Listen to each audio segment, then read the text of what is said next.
José Paul. Et toi, je sais jamais, Patrick Hautecoeur, voilà.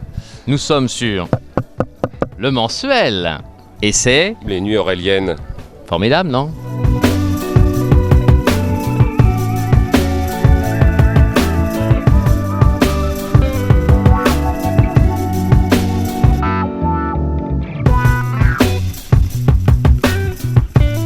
Le dîner de con est devenu un grand classique quand même. C'est un petit peu comme si on regardait un Feydeau, même si on l'a déjà vu maintes et maintes fois. Vous dites qu'on connaît la pièce, mais les spectateurs connaissent pas toutes les répliques par cœur. Ils en connaissent peut-être 2, voilà, on va dire. Bon. Et puis en plus, c'est du théâtre. C'est pas le film, c'est différent. Il y a une différence. Il y a une proximité. Nous, on amène un petit peu notre 4 heures, c'est-à-dire qu'on va s'approprier les rôles. Donc on va les faire à notre sauce. Il y a une autre mise en scène, etc.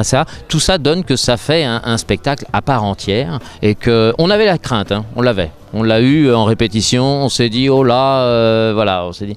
Et puis alors, mais dès les premières représentations, c'est parti. Ce dîner, c'est toute la partie de toi que je n'aime pas. Ça y est, elle est de nouveau intense. Mais qu'est-ce que j'ai fait au ciel pour avoir à la fois un tour de rein et une femme intense? Décommande-toi. Reste avec moi ce soir, j'en ai besoin. Tu sais que ça va pas très bien moi en ce moment. Mais justement, change-toi les idées, viens avec moi, tu vas voir, c'est irrésistible ces dîners. C'est irrésistible d'inviter un malheureux pour se moquer de lui toute la soirée? C'est pas malheureux, c'est un abruti. Il n'y a pas de mal à se moquer des abrutis, ils sont là pour ça, non? Le spectateur, au départ, sait qu'il va entendre des répliques, Juste Leblanc, tout ça, voilà, il les connaît ou il les connaît à peu près, mais en fait, il les connaît à peu près, il les connaît pas parfaitement, donc il est toujours surpris par ce qui se passe, malgré tout.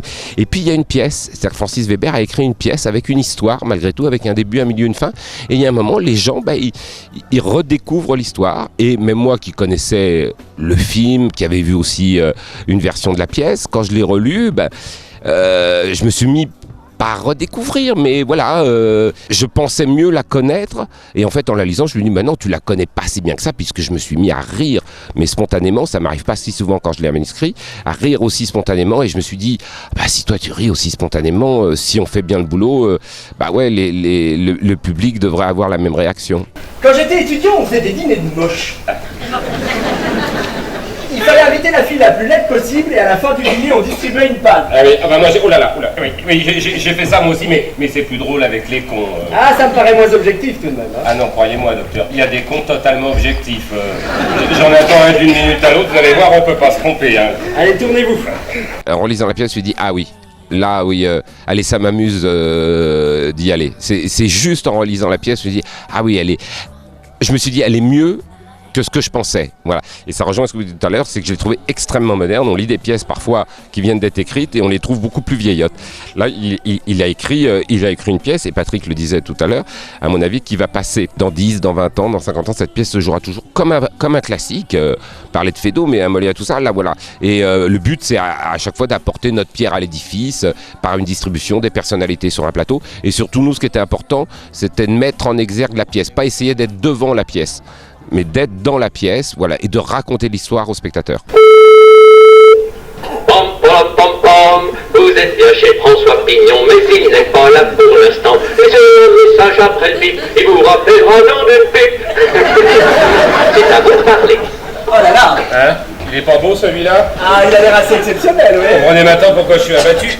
Je pense que c'est quand même plus intéressant de revenir à l'écriture, même aux situations de l'auteur et ce qui avait été fait il y a 20 ans. Les situations sont tellement fortes que c'est peut-être à nous de se laisser porter par l'auteur et par les situations, et non pas d'être devant et de faire des numéros.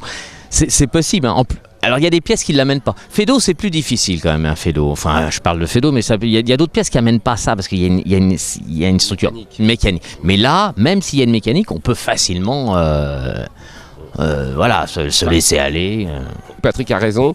Nous, on s'est dit, tiens, c'est amusant si on s'attache vraiment à l'écriture, aux situations, sans essayer de déborder. Parce que même les gens, je le sens bien le soir, justement le moment où je suis pas sur scène, quand Patrick est avec Anne-Sophie et qu'elle lui dit s'il n'avait pas été souffrant ce soir, il aurait sûrement fait un dîner de cons, et les gens dans la salle, même là, qui connaissent la pièce, il y a toujours un murmure de « Oh là, qu'est-ce qui se passe? Qu'est-ce qui va se passer? Ça y est, c'est la vérité. » C'est là aussi où la pièce est très bien ficelée scénaristiquement parlant. Voilà, c'est-à-dire qu'en plus, je disais tout à l'heure un début, un milieu, une fin, c'est ça.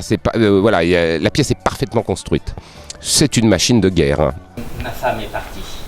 Ah bon? Oui, avec un ami à moi. Ça arrive, ces choses-là. Un type que j'ai connu au ministère, un pas méchant. Je l'ai amené un soir à la maison et il lui a plu. J'ai pas très bien compris pourquoi d'ailleurs, parce que entre nous, c'est pas une lumière. Hein. Alors, dites, combien d'allumettes d'après vous pour un ouvrage pareil? Comment ça, pas une lumière?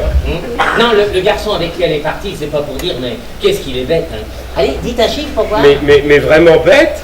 Oh, mais bête, mais c'est pas croyable. Mais plus bête que vous. Enfin, je veux dire.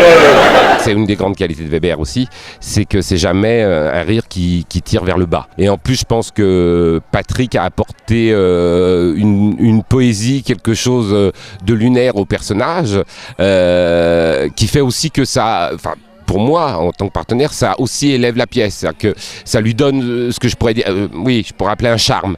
Voilà, et en plus, ce charme n'altère pas, et c'est ça le plus important, la drôlerie. Et c'est là aussi c'est important, c'est-à-dire qu'en faisant pas les cons, entre guillemets, la pièce marche aussi bien, voire mieux.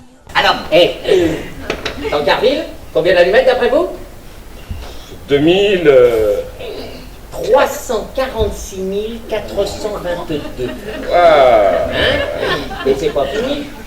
Combien de tubes de colle? C'est Pignon.